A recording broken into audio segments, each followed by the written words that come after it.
Good morning. I'm Nicole McAllister, and I'm with Evelyn for an interview. So let's begin, Evelyn. And thanks, Nicole. Thank you for being here this morning. Really appreciate that. And I appreciate you being here, taking the time to meet with us.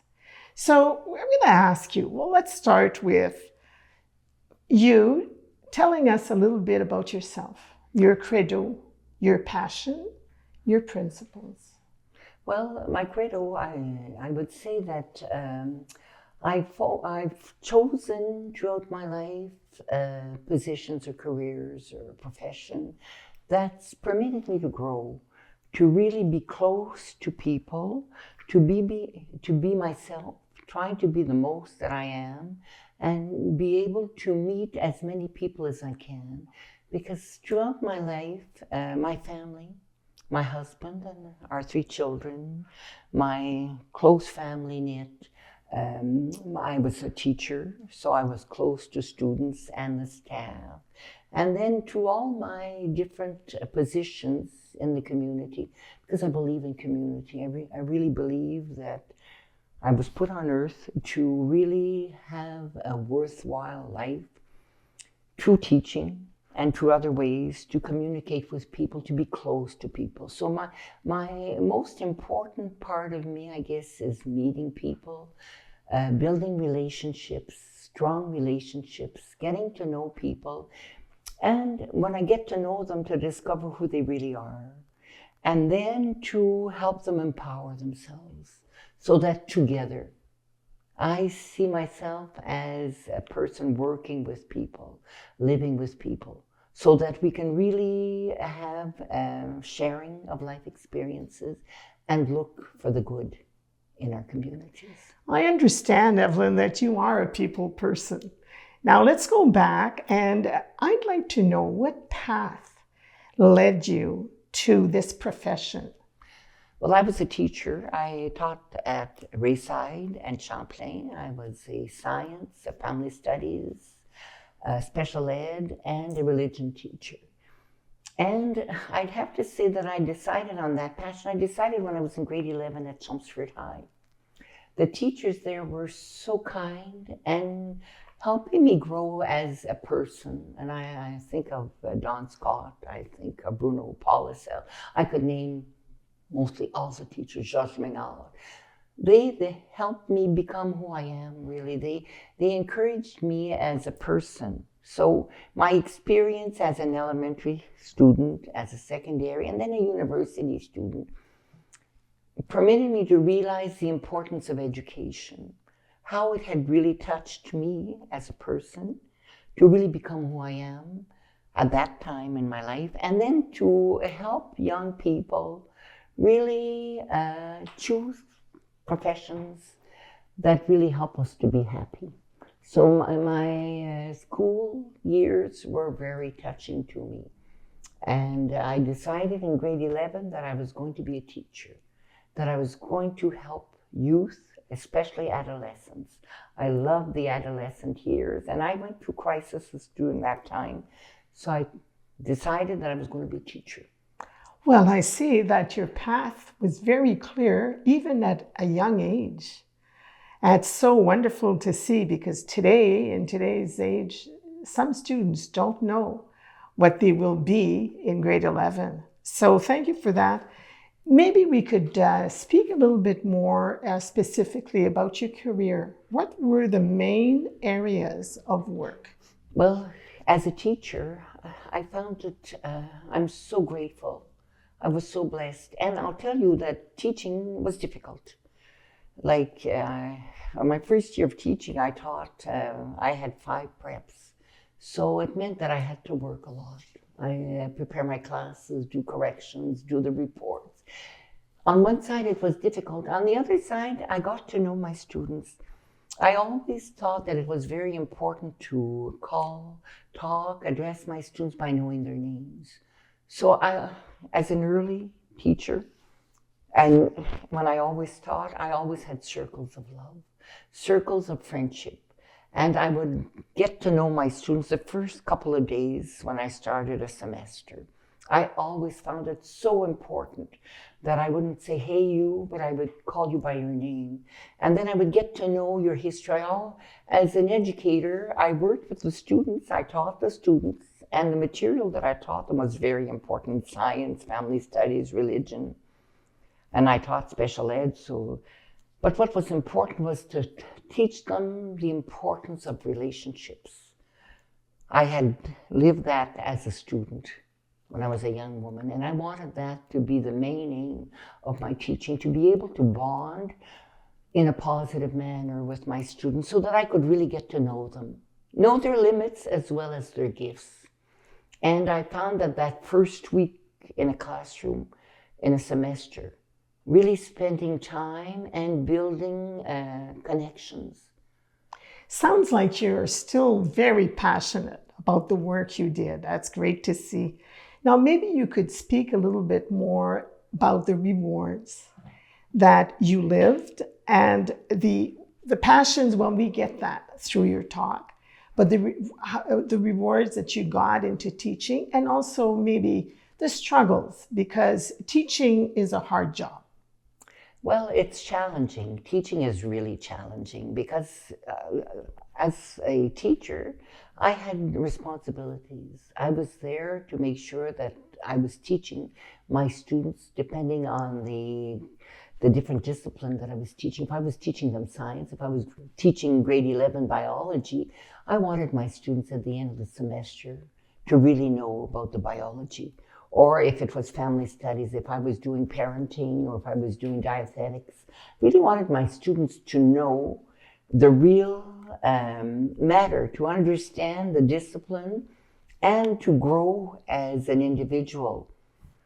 So the challenges was, well, discipline. Discipline was always there. I have to say that my demeanor, I'm calm. I always tried to go into the classroom being open to the children. And then if there were any discipline issues, I always wanted to see what was the issue. What was the problem? Was it I? Was it the student? Or was it something else in his environment, that person's environment? So I spent a lot of time addressing issues of discipline and wanting to find the solutions. Why was the student not performing well in my classroom? So I spent time, and I often met the parents. For me, that was extremely important. We had parents' nights, and then I would often call the parents and talk to the student first. I'd like to meet your parent, and I'd like to know what the issues are. How can we together find the solutions? So that would have been challenges. The great joy of it. Well, even today, I'm meeting students that come up to me and say, "Oh, Madame Dutrissac, I remember when I had you as a teacher, you taught me in family studies how to make this zucchini loaf. Or you taught me something." A student told me recently that I had initiated him to love science. So it's the growth, to see the students grow within a semester, and then even see them grow throughout their lifetime. I'm a Rayside-Balfour girl. I was born in Chelmsford, lived in Isilda, and I've been involved in the whole city of Greater Sudbury. And I know a lot of people because of my teaching, but also because of my political experience. And the bonding that I've made, and I find that I remember names because I always did that effort. Just a couple of days ago, I met a student. I remembered her name, Annie called. She was so glad. So when we care about people and we want them to learn the matter, the material or the discipline, but what's important, we want them to grow. That is so great, and you as a person who is a people person, Thank you. And we can see that. Let's fast forward. Time flies. And now you're retired. And could you speak a little bit about the involvement in the community? And I know you do many things. So I'll let you elaborate a little bit on that area. Well, I started politics at a young age. I ran provincially when I was a teacher. So that experience, and then I was counselor for Rayside-Balfour from 89 to 94. So I was still in teaching. I've always had, because of my family roots, my grandfather, Wilfred Bancourt, was always interested in politics and shared with me the importance of having a voice. So I had experience when I was teaching. However, when I took my pension in 2002, I decided that I'd run again in politics. So I ran in 2003 as a councillor for Ward 2 for the greater city, and I came third. But I had won parts of the ward. So in 2006, I decided that I'd run again. And my husband, Roland, and my children really supported me in the political field. I just loved politics because I felt that I had a voice and that I was helping people get a voice. So I was elected in 2006 to 2018 for 3 terms. And I have to say that it was magical. I kept on connecting with my people. The Donovan in Elm West, I knew very little people there. I knew a lot of people in Isilda. And I firmly believe that by connecting with people, by really getting to establish trust with the residents of Ward 4, and trust with me and with them. And then I always believe in empowering people. And that meant that I had to get to know them. There was trust, then I got to know their gifts, their real talents, and identify the real needs. For me, a politician is someone that can connect with people and identify the real needs and work together as a team. We wanted to build a nursing home. Well, you can't build a nursing home alone. We built St. Gabriel's together. Yeah. Claude Bertillon, who was the councillor for Chelmsford for Ward 3, I was the councillor for Ward 4. We worked together, and we got Monique Landry-Sabourin from St. Joseph's Foundation, the Sisters of St. Joe's. We met the ministers at power at that time. And in 4 years, we were able to build St. Gabriel's Villa in Chelmsford. Then we built a library, then we built parks. It's all about partnerships. It's all about meeting people and connecting with them. I had an American person, Ian Hill, that I met the first week I was elected in 2006. And he was a philanthropist, and he gave us money to build splash pads, skateboard parks. So when you establish relationships, you can really develop. So politics has really engaged me and engaged our people together. It's been very comforting. So I'm really, really proud of that. You have so much experience, and you're a builder, building this, building that, but also building partnership and communication within the community. What advice would you give to the younger generation, Evelyn? Well, we all have qualities. We all have a voice. And sometimes because of fear and scared of knowing who we really are, we're not taking an active role. When I meet someone, I truly believe that every person is genuine. Every person has qualities. Every person can love. I can choose to not do or to do. And I really encourage people to get to know themselves, students or at any age of life, and to have a voice and to really grow and become who they really are. Another thing is I'd encourage everybody to live in the moment. Live in the moment. The past is gone. I don't know if I'm going to be here in the future. Live in the moment.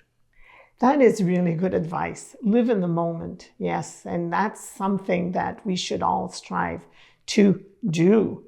Now, if you were thinking back of your journey, what is the one thing you would do different? That might be, I'm sure you have some things that come to mind. And what is the one thing you're the most proud of, that you cherish the most? Well, I'd say being in a hurry. I think as a young woman, with the responsibilities of a family and having a career, profession, I was always on the rush and always putting assumptions, thinking negative things. I've learned through life that what's important is to really be attentive to the moment And I brought the book just to bring it. Every morning we are born again. What we do today is what matters most. And for me, what matters most is love. I think that when I reach out to that inner power in me of love, and I treat people with dignity, I always say the truth, and I love people, I think that's the lesson that I've learned in life.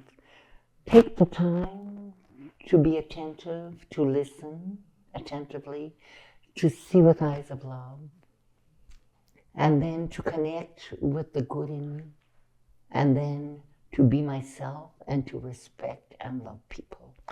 That is so good. You've really summarized very shortly your journey. Is there anything else you'd like to add? Well, thank you for being here with me. I feel comfortable, and I think every person has gifts, and let's be ourselves. Let's be in a world of hope and love where we can grow together. And thank you, Evelyn, and again, for taking the time, for living the moment. It was really, truly enjoyable speaking with you. Thank you. Excellent.